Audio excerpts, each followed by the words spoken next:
അവന്റെ കയ്യിൽ ആ വീഡിയോ ദൃശ്യങ്ങളുണ്ട് എന്ന് പറഞ്ഞു.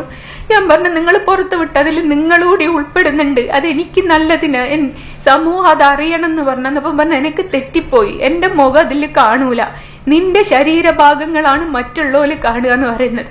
ഒരു സ്ത്രീനെ സംബന്ധിച്ച് ഒരു ശരീരഭാഗം മറ്റൊരാൾ കാണുക എന്ന് പറയുന്നതാണ് ഏറ്റവും വലിയ അപമാനം. പിന്നെ ജീവിച്ചിരുന്നിട്ട് കാര്യമുണ്ടോ? എന്റെ കുഞ്ഞുങ്ങൾക്ക് ആരുണ്ട് എന്നുള്ള ഒരൊറ്റ കാരണം കൊണ്ടാണ് ഇത്രയും വിഷയമുള്ളത് കൊണ്ടാ. എന്നിട്ട് ഞാൻ ലാസ്റ്റ് പരാതി കൊടുത്തപ്പം സിദ്ദീഖ്, ഇപ്പോഴത്തെ MLA ടി സിദ്ദീഖ് എന്ന് പറഞ്ഞ ആളാണ് ഇവർക്ക് എല്ലാ സഹായം ചെയ്തു കൊടുത്തത്. ഞാൻ കൊടുത്ത മൊഴി അത് കോടതിയിലെത്തിയില്ല, കേസ് കാര്യമായിട്ട് അന്വേഷിച്ചില്ല, അവനെ അറസ്റ്റ് ചെയ്തില്ല, ഒരു സപ്പോർട്ട് ചെയ്ത് എന്നെ കുറ്റം പറഞ്ഞ് അവർ ആ കേസ് അങ്ങനെ അങ്ങ് തീർത്തു. ജസ്ന സലീം ഗുരുതര ആരോപണമായിട്ടാണ് നമ്മുടെ സിദ്ദീഖ് MLAക്കെതിരെ വന്നിട്ടുള്ളത്. നമുക്കെല്ലാവർക്കും അറിയുന്ന പോലെ സ്വന്തം കുട്ടിയുടെ ആവശ്യത്തിന് വേണ്ടിയിട്ട്, ചികിത്സ ആവശ്യത്തിന് വേണ്ടിയിട്ട് ഒരു വീട്ടിൽ പോയപ്പോൾ അവിടെ നിന്ന് കെട്ടിയിട്ട് പീഡിപ്പിച്ച് വീഡിയോ പകർത്തി അതിലൂടെ ഭീഷണിപ്പെടുത്തി പൈസയും മറ്റും തട്ടിയെടുത്ത് അതിനെതിരെ പീഡന പരാതി കൊടുത്തപ്പോൾ ആ പുള്ളി ഒരു പോസ്റ്റ് ഇട്ടിട്ട് ജസ്ന സലീം ഹണി ട്രാപ്പുകാരിയാണെന്നുള്ള രീതിയിൽ പ്രചരിപ്പിച്ചിട്ട് അതിനെതിരെ കേസ് കൊടുത്തപ്പോൾ അറസ്റ്റ് ചെയ്യാൻ പോയ പോലീസിനെ വിളിച്ച് പറഞ്ഞ് ഈ സിദ്ദീഖ് MLA വിളിച്ച് പറഞ്ഞ് വെറുതെ വിട്ടു എന്ന രീതിയിലാണ് ഗുരുതര ആരോപണമാണ് ജസ്ന സലീം പറഞ്ഞിട്ടുള്ളത്. ജസ്ന സലീം നമുക്കെല്ലാവർക്കും അറിയുന്ന പോലെ കൃഷ്ണൻ്റെ പടം വരച്ച് ഗുരുവായൂർ അമ്പലത്തിൻ്റെ പുറത്ത് വിൽക്കുന്ന അതിലൂടെ ഫേമസ് ആയ സ്ത്രീയാണ് ജസ്ന സലീം. അവരുടെ ഇഷ്യൂ നമുക്കെല്ലാവർക്കും അറിയുന്നതാണ്. അവർ ഹണി ട്രാപ്പുകാരിയാണ്, സംഘപരിവാറുകാരിയാണ്, ആ രീതിയിലൊക്കെ സോഷ്യൽ മീഡിയയിൽ പല രീതിയിലുള്ള കള്ളപ്രചാരണങ്ങൾ നടക്കുന്നുണ്ട്. അവർ ഗുരുതരാവസ്ഥയിലായിരുന്നു, പല ഇഷ്യൂസായിട്ട് ഹോസ്പിറ്റലിലായിരുന്നു, എല്ലാം നമുക്കറിയുന്നതാണ്. ജസ്ന സലീം ഗുരുതര ആരോപണമായിട്ടാണ് നമ്മുടെ സിദ്ദീഖ് MLAക്കെതിരെ വന്നിട്ടുള്ളത്.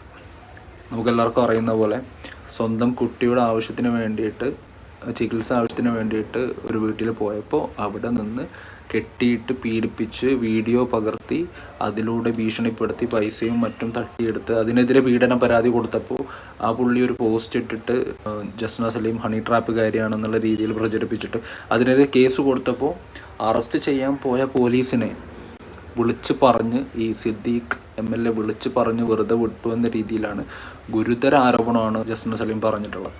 അതാണ് നമ്മുടെ നാടിൻ്റെ അവസ്ഥ. രാഷ്ട്രീയക്കാരെങ്കിലും ഉണ്ടെങ്കിൽ എന്ത് കുറ്റകൃത്യവും ചെയ്യാം, എന്ത് കളികൾ വേണമെങ്കിലും കളിക്കാം. അപ്പം തന്നെ പോലീസിനെ വിളിച്ച് പറയാനും കള്ളത്തരങ്ങൾ ചെയ്യുന്നവർക്കെതിരെ കൂട്ടു നിൽക്കാൻ നമ്മൾ രാഷ്ട്രീയക്കാരുണ്ട്. അതാണ് ഈ തെറ്റ് ചെയ്യുന്നവർക്ക് ഉള്ള ഏറ്റവും വലിയ പ്രചോദനം. സോഷ്യൽ മീഡിയ മുഴുവനും ഞാൻ ഹണി ട്രാപ്പുകാരിയാണെന്ന് പറഞ്ഞിട്ട് വ്യാജ പ്രചരണം ഇറക്കിയിട്ടുണ്ട്.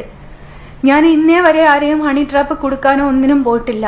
ഞാനൊരു കേസ് കൊടുത്തതിന്റെ കോടതിയുടെ പകർപ്പ് വെച്ചിട്ടാണ്, അതാണ് കൊടുത്തിട്ട് ഞാൻ പിന്നെ അനേക ആൾക്കാരുടെ പേരിൽ കേസ് കൊടുത്തെന്ന് പറഞ്ഞിട്ടാണ് അത് വരുന്നത്. ആ കോടതിന്റെ പകർപ്പ് സത്യമായിട്ടുള്ള കാര്യം, ഞാൻ ഒരാളാലെ റേപ്പ് ചെയ്യപ്പെട്ടതിന്റെ പേരിലാണ് ഞാൻ ആ കേസ് കൊടുത്തത്. അത് കൊടുക്കാൻ നേരം വൈകിയതിന്റെ ഒരൊറ്റ അടിസ്ഥാനത്തിന്റെ പേരിലാണ് കോടതി അവർക്ക് സപ്പോർട്ടായിട്ട് ആ ഒരു വിധി വന്നത്. ഇവിടെയും നടന്നിട്ടുള്ളത് ജസ്ന സലീം ഒരു പീഡന പരാതി അവിടെ കൊടുത്തിട്ടുള്ളൂ.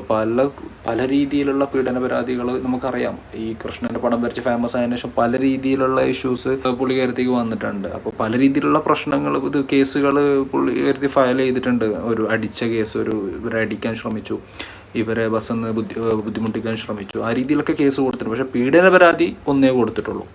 അത് കൊടുത്തപ്പോഴാണ് സിദ്ദീഖ് MLA ഈ പ്രതിയെ സംരക്ഷിക്കാൻ വേണ്ടിയിട്ട് പോലീസിൽ വിളിച്ചു പറഞ്ഞ് അറസ്റ്റ് ചെയ്യാതെ വെറുതെ വിട്ടത്. ഇതിൽ ഒരു പോയിന്റ് വ്യക്തമായിട്ട് മാധ്യമങ്ങളോട് പറയേണ്ടത്, ഈ പ്രതി എന്ന് പറയുന്ന വ്യക്തി കെട്ടിയിട്ടിട്ടാണ് ഈ കുട്ടിയെ റേപ്പ് ചെയ്യുന്നത്.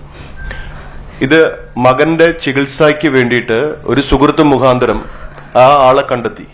ആ ആളുടെ വീട്ടിലെത്തുന്ന സമയത്ത് അയാൾ കെട്ടിയിട്ട് റേപ്പ് ചെയ്യുന്ന ആ ഇൻസിഡന്റിനെ എന്തുകൊണ്ട് കൃത്യമായിട്ട് തെളിവെടുത്ത് പോലീസ് കോടതിയിൽ എത്തിച്ചില്ല എന്നുള്ളത് മാധ്യമങ്ങൾ ചോദിക്കേണ്ട ഒരു പ്രധാന കാര്യം. തീർച്ചയായും കേരളത്തിലെ ജനങ്ങൾ ഇത് ഏറ്റെടുക്കണം, അതിനെതിരെ അന്വേഷണം നടക്കണം. അന്വേഷണം ഇതുവരെ നടന്നിട്ടില്ല.